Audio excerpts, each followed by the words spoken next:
Chào các bạn, hôm nay mình chia sẻ về chứng tiểu đêm. Thì đây là một triệu chứng thường hay gặp ở những người lớn tuổi. Thì các bạn biết không, cơ thể của chúng ta có một cái khả năng là cô đặc nước tiểu, đảm bảo làm sao vào ban đêm chúng ta có được một giấc ngủ ngon mà không phải thức dậy để đi tiểu. Thì cái quá trình này có sự tham gia của nhiều cơ quan, nhiều bộ phận. Trước tiên phải kể đó là hệ thần kinh trung ương cũng như thần kinh ngoại vi. Thì cái việc điều tiết cái lượng nước tiểu này nó tương đối là phức tạp, và trong cái phạm vi của video này mình sẽ không mổ xẻ vấn đề này, mà mình chỉ ghi nhận cái vai trò của hệ thần kinh, ghi nhận để chúng ta thấy là vì sao mà những người lớn tuổi thường hay bị tiểu đêm. Bởi vì cái hệ thần kinh của những người lớn tuổi đã bị suy giảm, cũng như đối với những trẻ em, do cái hệ thần kinh chưa được hoàn chỉnh thì các em cũng dễ bị tiểu dầm. Rồi những bạn trẻ, những người trưởng thành hiện nay cũng có nhiều bạn bị tiểu đêm, bởi vì các bạn cái hệ thần kinh bị căng thẳng quá mức, các bạn bị stress thì các bạn bị tiểu đêm. Cái cơ quan thứ hai mà ảnh hưởng đến cái vấn đề tiểu đêm này đó chính là thận. Thì thận nó có cái khả năng cô đặc nước tiểu, và nó quyết định cái lượng nước tiểu xuống bàng quang. Khi mà thận bị viêm thì nó sẽ ảnh hưởng đến cái lượng nước tiểu xuống bàng quang, và bàng quang chính là cái cơ quan thứ ba liên quan đến cái quá trình này. Thì bàng quang nó được xem là cái nhà kho, là nơi chứa cái lượng nước tiểu. Thì khi mà bàng quang bị viêm, bị nhạy cảm quá mức, hoặc là do cái cơ bàng quang nó bị suy giảm, nó sẽ ảnh hưởng và nó làm bị tiểu đêm.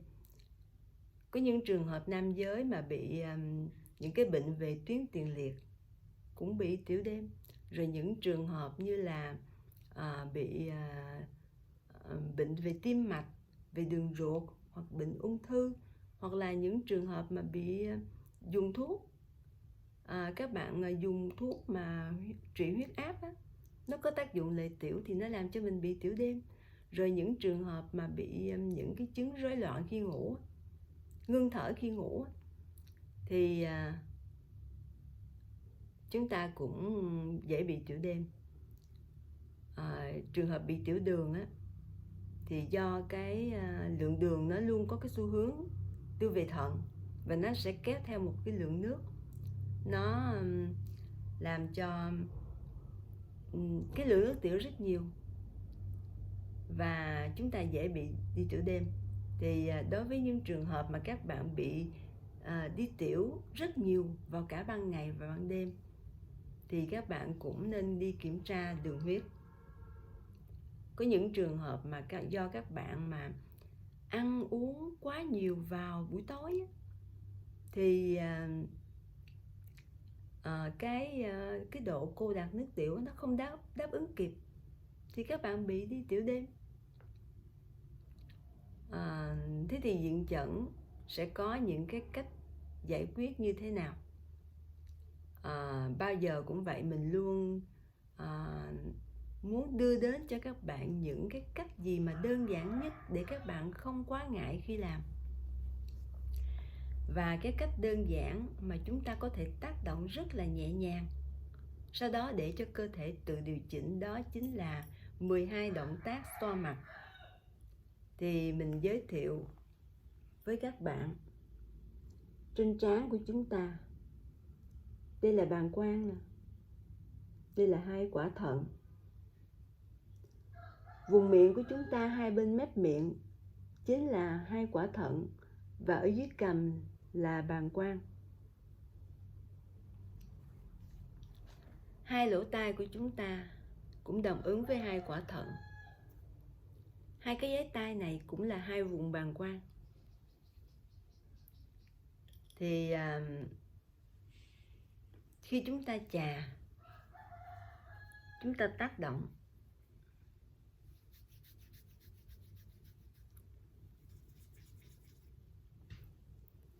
nó sẽ giúp cho cơ thể tự điều chỉnh.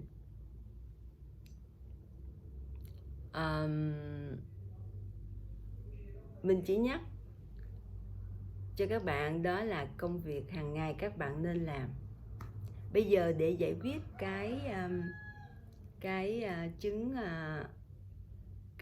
chứng tiểu đêm tức thời, chúng ta có những cách đơn giản. Đây là vùng bàng quang. Đây là vùng bàng quang. Chúng ta tác động vào. Các bạn có thể déo, bóp hoặc là véo. Véo một lực cũng vừa phải, không phải là bóp quá mạnh nha, mà chúng ta chỉ véo nhẹ nhàng thôi, hoặc là dây.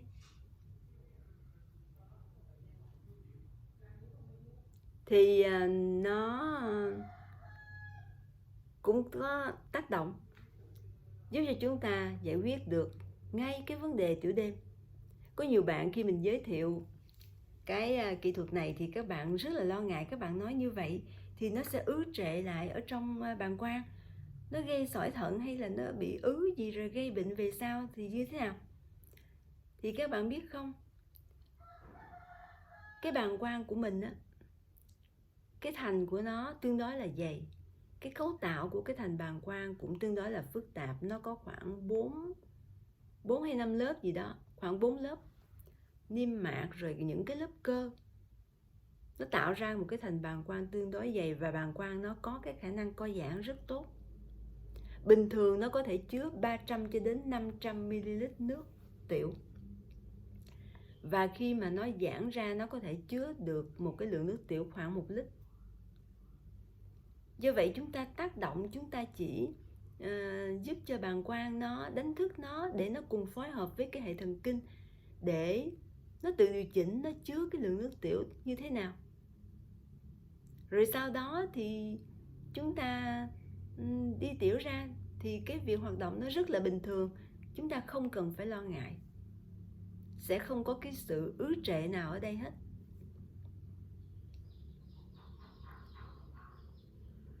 Đó là cái cách đơn giản. Một cái cách phức tạp hơn, các bạn có thể dùng nguồn nhiệt tác động, ngải cứu hoặc máy sấy tóc. Chúng ta lăn hơ vào vùng cung mày, lăn hơ vào vùng ụ cầm, vào hai bên tai, vào hai lòng bàn tay, hai lòng bàn chân. Và các bạn biết khi chúng ta chữa các bệnh về thận á, thì các bạn nên làm vào lúc 5 cho đến 7 giờ chiều. Bao giờ chúng ta cũng nên thực hiện một lần. Bởi vì đây là giờ của thận thì tác động nó sẽ có hiệu quả hơn.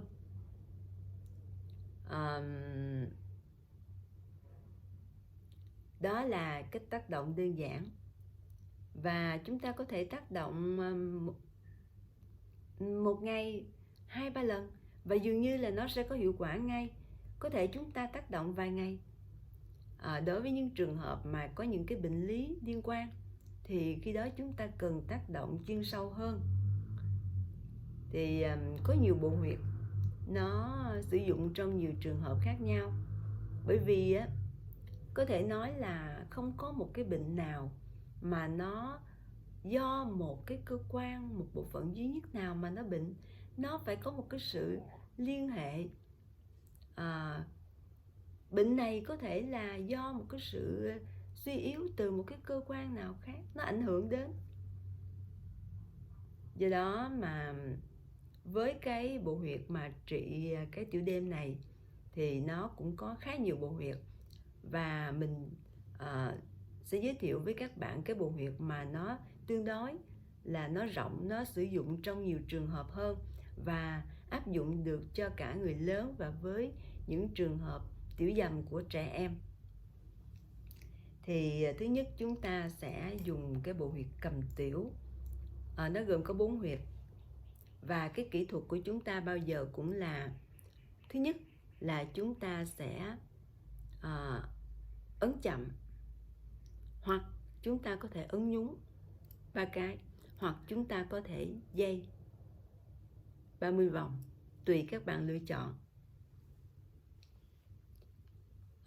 Tốt nhất là các bạn để ấn huyệt thì sử dụng cái cây đũa này nó sẽ không hiệu quả bằng khi chúng ta có một cái đầu nó nhỏ hơn, thì nó sẽ tác động vào huyệt tốt hơn. 4 huyệt cầm tiểu gồm: thứ nhất, huyệt số 0 bên trái, bên phải. Huyệt số 16 bên trái, bên phải.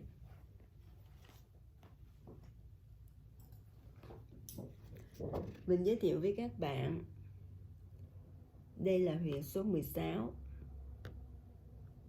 đây là huyệt số 0.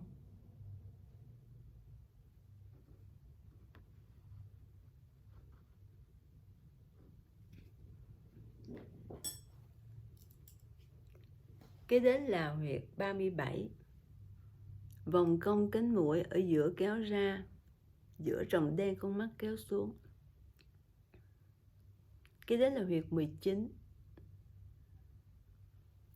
Mình nhắc lại 4 huyệt số 0, 16, 37 và huyệt 19.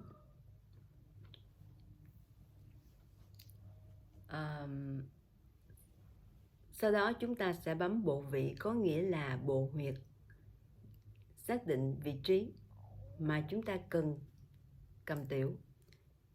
Trước hết là huyệt có tác động lên hệ thần kinh.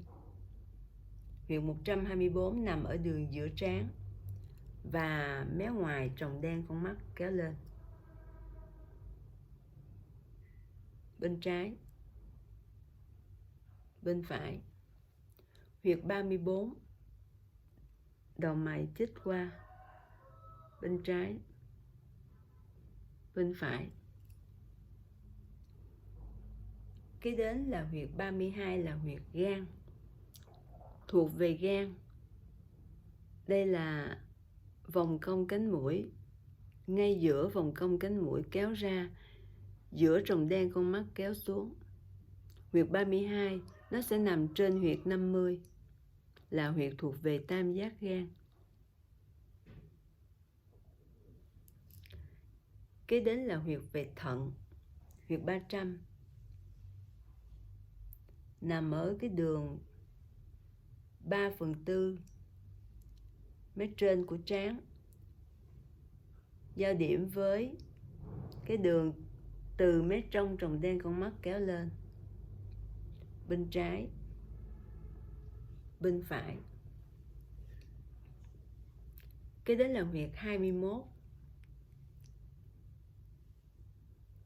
Các bạn dùng que giò chĩa vào đây, nó sẽ có một cái hốc.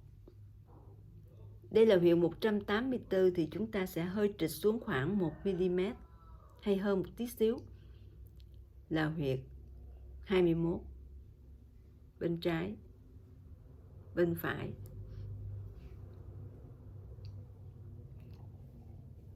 Cuối cùng là huyệt số 0. Bên trái, bên phải. Mình nhắc lại: 124, 34, 32,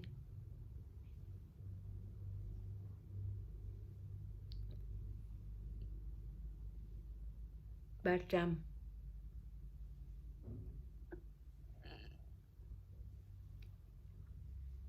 21, số 0. Các bạn lưu ý huyệt 32 chỉ có ở bên phải.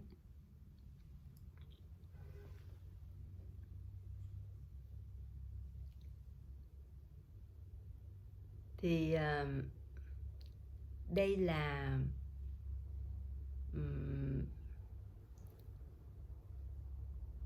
cái bộ huyệt để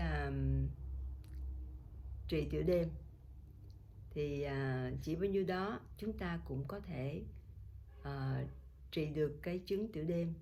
Tuy nhiên đối với những trường hợp mà bệnh lý thì chúng ta đôi khi chúng ta phải giải quyết cái vấn đề bệnh lý liên quan thì nó lại là một cái vấn đề khác. Do vậy trong cái phạm vi hôm nay chúng ta sẽ chỉ điều trị cái chứng tiểu đêm, và nó không phải là một cái vấn đề bệnh lý, do đó chúng ta không cần kiêng cữ gì nhiều, ngoài cái việc mình nhắc nhở là các bạn nên hạn chế ăn uống quá nhiều vào buổi tối. Thì cũng còn vài ngày nữa là đến Tết rồi, mình xin chúc các bạn có những cái niềm vui và các bạn sẽ vượt qua đại dịch một cách rất là nhẹ nhàng. Xin cảm ơn các bạn đã lắng nghe.